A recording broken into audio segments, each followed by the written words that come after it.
One day a young man made an appointment to see the leading monk at a local monastery. He wanted a change of life.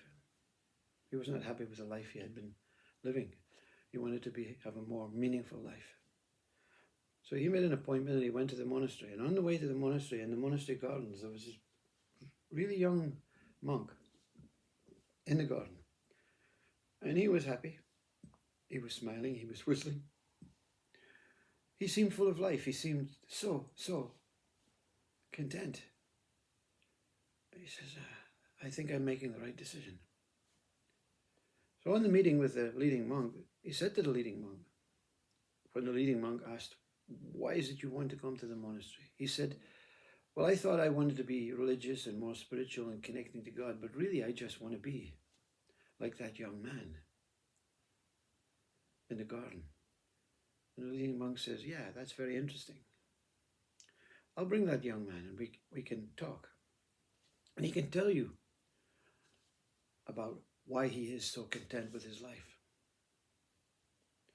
So the young monk comes in and begins to tell this man a little bit about what took place. He said, I have many memories about being young. I lived with my mother alone, no father, no brothers, in a very, very simple shed. Very poor. Not much money, just enough to survive and be with each other. My mother cared for me. She made me food, breakfast. I was too young to go to school at this point. I was very young. And we seemed to have that perfect relationship, that perfect life. And then one day my mother, she took ill, very suddenly. And she said, I must retire to bed. I'm ill. But don't worry, if I get worse, we can phone the doctor. I just need to lie down. If you can continue with the housework and make me some food, that would be great. And soon I'll be back on my feet. He said, my mother was a very strong woman. So I made her some food and she ate sparingly. And we didn't have much money to buy that best of food, but we had a favorite breakfast. And we used to sit in front of the burning fire in the morning and eat this simple, humble breakfast. So on the second day of my mother being ill, I took her favorite breakfast.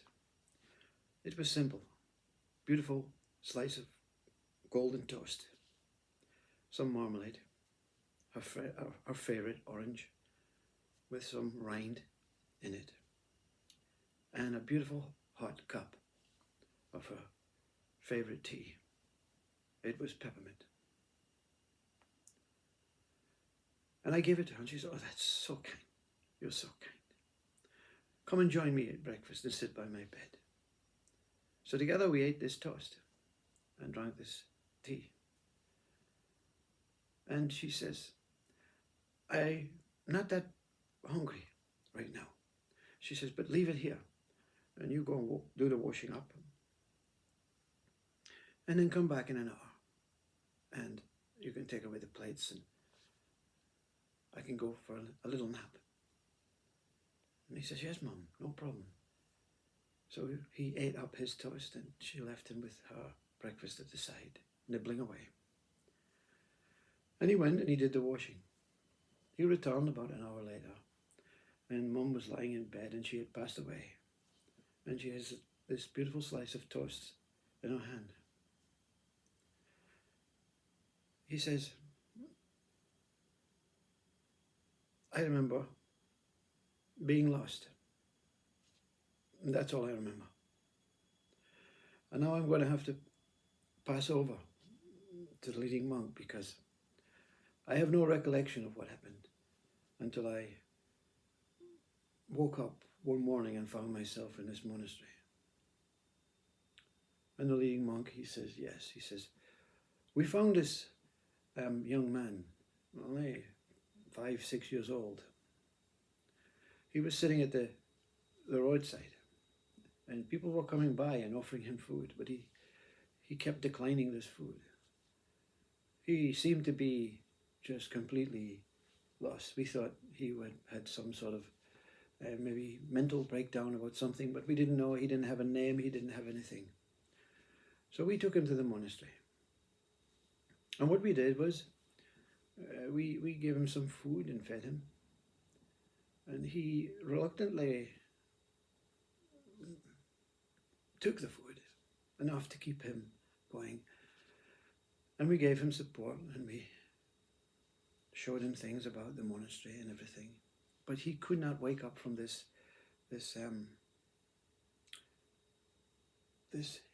hypnosis he seemed to be under.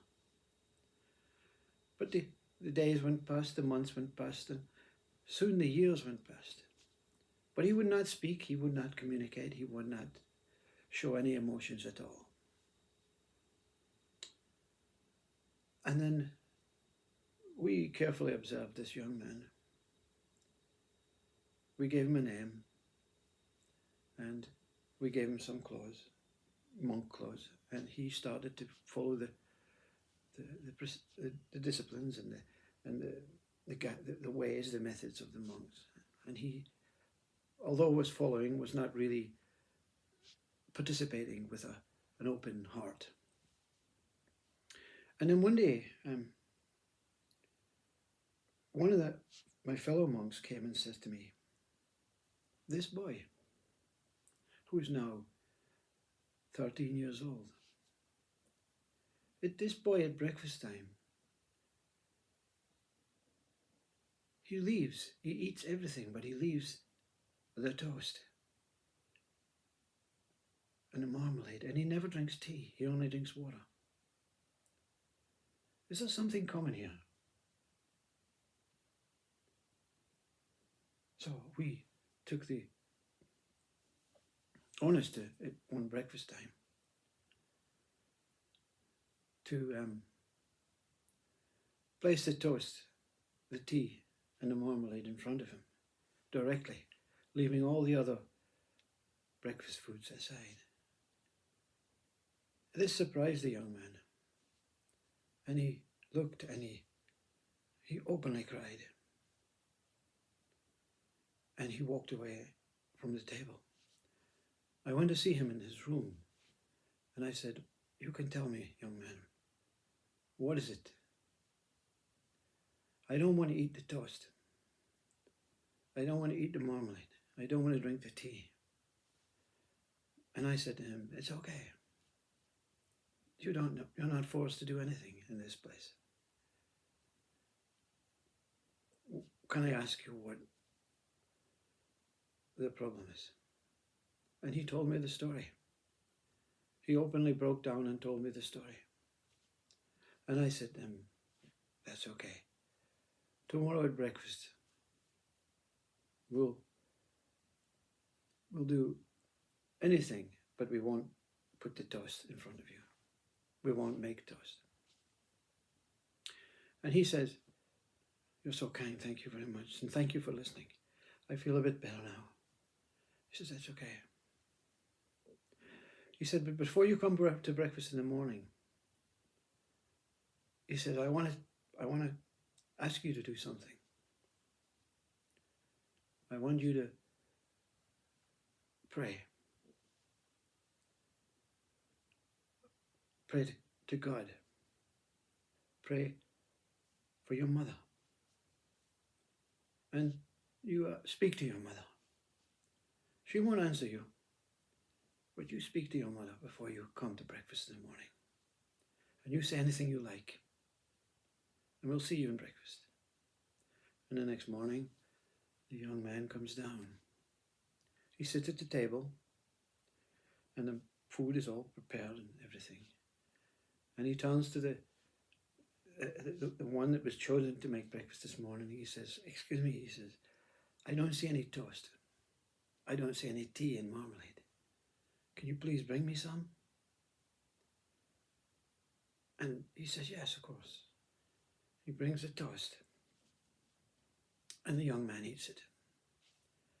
And through eating it and drinking it, the tears from all the monks around, including young man, was incredibly profound.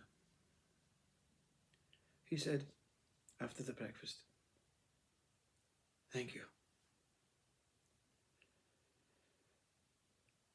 I feel so connected, as if my mother is at the table."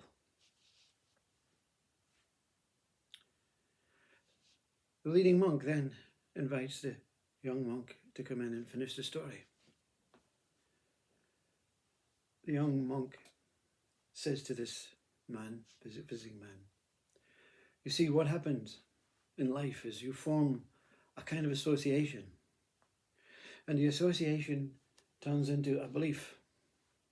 The association for me was death, the loss of my mother, and the last thing was that the toast may have been the cause of her death.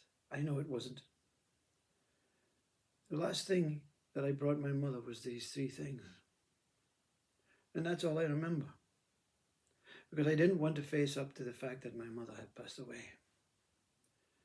So I built this attachment, this association to this particular type of food. And when I formed a belief that it was my fault, I felt as if I should punish myself.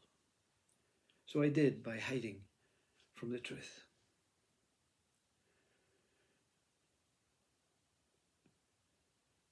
We have a desire in life, he says. The desire is to always be there for each other. That's our true desire as human beings. But we create other desires, which forms ways of not expressing or hiding from the fact. I just wanted to hug my mom. But all I did when I saw her lying there was I took the toast away and I washed the dishes as she asked. I remember phoning the doctor, and that's about it.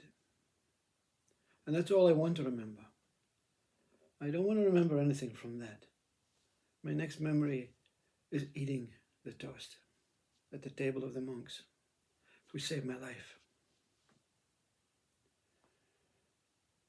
And the leading monk comes in and says, "You see, son, if you're going to be a monk, you have to understand why you're here. You have to understand what is it that you have to overcome." This young man was fortunate. He was so young that the only association he made was with death and toast and loss. Death and loss are the biggest association for all. Association with his mother and his loss of his mother. And that causes and that being responsible. He didn't form any associations sitting in the road for the next year. He didn't go to school. He didn't have to overcome other states like depression and bullying and educational information and all that stuff. This young man was a fortunate young man. And the young monk says, "Yes. What I truly learned is that life is much bigger than birth and death. And life is infinite. Birth and death are just beliefs that we associate to, that we attach to, that we fear from. My mother is not gone. My mother is in the toast. My mother is in me. Even science proves this. Even biology proves this. There is no separation. My mother will always live within me, and I will always live within my mother.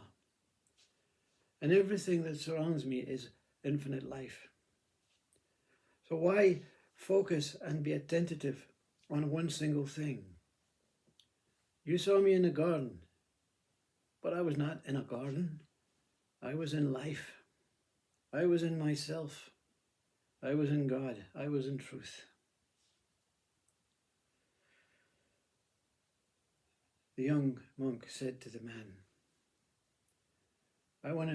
before you make a decision about coming here, I've told you what truth is. I want to leave you with this question before you make a decision. Life is infinite. Life is precious. Life is now. Life is all and always. Life is sacred. Life is God.